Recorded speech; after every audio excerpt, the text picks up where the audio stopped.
പ്രിയപ്പെട്ടവരെ, കാസർഗോഡ് നിന്നൊരു വാർത്ത വരുന്നു.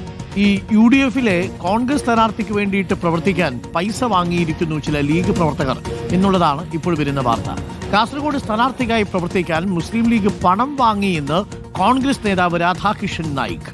ജില്ലാ പഞ്ചായത്തിലേക്ക് മത്സരിച്ച സ്ഥാനാർത്ഥിക്ക് വേണ്ടി പ്രവർത്തിക്കാൻ മുസ്ലിം ലീഗ് പ്രാദേശിക നേതാക്കൾ പണം വാങ്ങിയെന്ന് വ്യക്തമാക്കുന്ന ശബ്ദ സന്ദേശമാണ് ഇപ്പോൾ പുറത്തു വന്നത്. എൻബഗജെ പഞ്ചായത്തിലെ 4 വാർഡുകളിലേക്ക് 50,000 രൂപ വീതം വാങ്ങി പണം വാങ്ങിയതിന് തെളിവുണ്ടെന്നും രാധാകൃഷ്ണന്റെ ശബ്ദ സന്ദേശത്തിലുണ്ട്. കേൾക്കാം.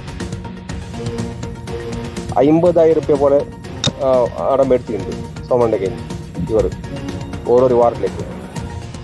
അത് എങ്ങനെയെന്ന് കാണിച്ചു കൊടുക്കാം, തെളിവ് കാണിച്ചു കൊടുക്കാം.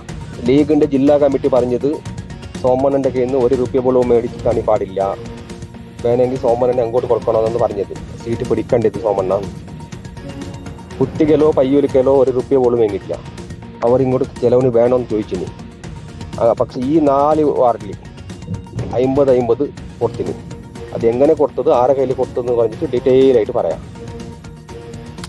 അരുൺ പൂപ്പറമ്പയുണ്ട്. അരുൺ പൂപ്പറമ്പ, എന്താണ് ഈ കേൾക്കുന്നത്? കോൺഗ്രസ് സ്ഥാനാർത്ഥി വിജയിപ്പിക്കാൻ വേണ്ടി മുസ്ലിം ലീഗിന്റെ പ്രാദേശിക നേതാക്കൾ 50,000 രൂപ ഒരു വാർഡിൽ എന്ന വണ്ണം വാങ്ങിയിട്ടുണ്ട് എന്നാണ്. ഇത് മുസ്ലിം ലീഗിന്റെ സംസ്ഥാന നേതൃത്വം വിലക്കിയിട്ടും അഥവാ മുതിർന്ന നേതാക്കൾ വിലക്കിയിട്ടും പ്രാദേശിക നേതാക്കൾ ഈ പൈസ വാങ്ങിയിട്ടുണ്ട് എന്നാണോ പറയുന്നത്? അരുൺകുമാർ, ഈ എൻമകജ പഞ്ചായത്തിൽ ഈ കഴിഞ്ഞ തദ്ദേശ തെരഞ്ഞെടുപ്പിൽ UDF-നായിരുന്നു വിജയം. എന്നാൽ ഈ പഞ്ചായത്ത് പ്രസിഡന്റിനെ ചൊല്ലി UDF-ന് ഇടയിൽ വലിയ തർക്കമുണ്ടായിരുന്നു. മുസ്ലിം ലീഗും കോൺഗ്രസ് തമ്മിലായിരുന്നു തർക്കമുണ്ടായിരുന്നത്. ഒടുവിൽ കോൺഗ്രസിനാണ് പഞ്ചായത്ത് പ്രസിഡന്റ് സ്ഥാനം ലഭിച്ചത്. ഇതേ തുടർന്ന് മുസ്ലിം ലീഗിന്റെ പ്രാദേശിക നേതൃത്വം കഴിഞ്ഞ കുറേ ദിവസമായി വലിയ വിമർശനം ഈ കോൺഗ്രസ് നേതൃത്വത്തിനെതിരെ ഉയർത്തുകയും പരസ്യമായിട്ടുള്ള പ്രശ്നങ്ങളിലേക്ക് അത് പോവുകയും ചെയ്തു. അങ്ങനെ ഒരു പശ്ചാത്തലമുണ്ട്. അതിനിടെയാണ് ഈ കോൺഗ്രസ് നേതാവിന്റെ രാധാകൃഷ്ണ നായിക്കിന്റെ ഈ ശബ്ദ സന്ദേശം പുറത്തു വന്നിട്ടുള്ളത്. കോൺഗ്രസ് നേതാക്കളും പ്രവർത്തകരുമെല്ലാം ഉള്ള ഒരു വാട്സാപ്പ് ഗ്രൂപ്പിലാണ് ഈ ശബ്ദ സന്ദേശം പങ്കുവച്ചത്. ജില്ലാ പഞ്ചായത്ത് ഡിവിഷനിലേക്ക് അവിടെ നിന്ന് വിജയിച്ചത് സോമശേഖരയാണ്. DCC സെക്രട്ടറി ആയിട്ടുള്ള സോമശേഖരയാണ്. സോമശേഖരയുടെ ജ്യേഷ്ഠനാണ് ഈ രാധാകൃഷ്ണ നായിക്ക്. അവിടെ ഈ തെരഞ്ഞെടുപ്പിന്റെ ഘട്ടത്തിൽ അവിടെ എൻമകജ പഞ്ചായത്തിലെ 4 വാർഡുകളിൽ മുസ്ലിം ലീഗിന് സ്വാധീനമുള്ള 4 വാർഡുകളിൽ ഈ കോൺഗ്രസ് സ്ഥാനാർത്ഥിക്ക് വേണ്ടി പ്രവർത്തിക്കുന്നതിന് വേണ്ടി പണം വാങ്ങി എന്ന ആരോപണമാണ് ഈ രാധാകൃഷ്ണ നായിക്ക് കോൺഗ്രസ് നേതാവ് ഉന്നയിക്കുന്നത്. 4 വാർഡുകളിൽ ഓരോ വാർഡിലും 50,000 രൂപ വീതം വാങ്ങിയിട്ടുണ്ട്.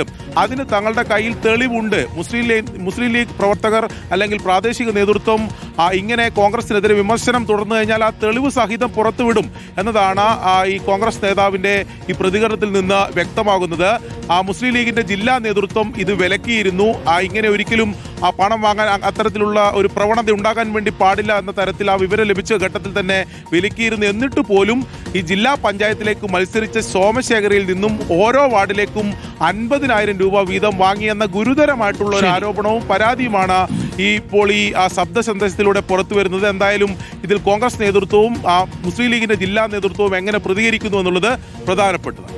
ഓക്കെ, ലീഗ് പ്രാദേശിക നേതാക്കളാണ് ഒരു കോൺഗ്രസ് സ്ഥാനാർത്ഥിയെ വിജയിപ്പിക്കാൻ വേണ്ടിയിട്ട് പൈസ വാങ്ങിയത് എന്നുള്ളതാണ് ഇപ്പോൾ പുറത്തു വരുന്ന ശബ്ദ സന്ദേശത്തിലൂടെ മനസ്സിലാക്കാൻ സാധിക്കുന്നത്.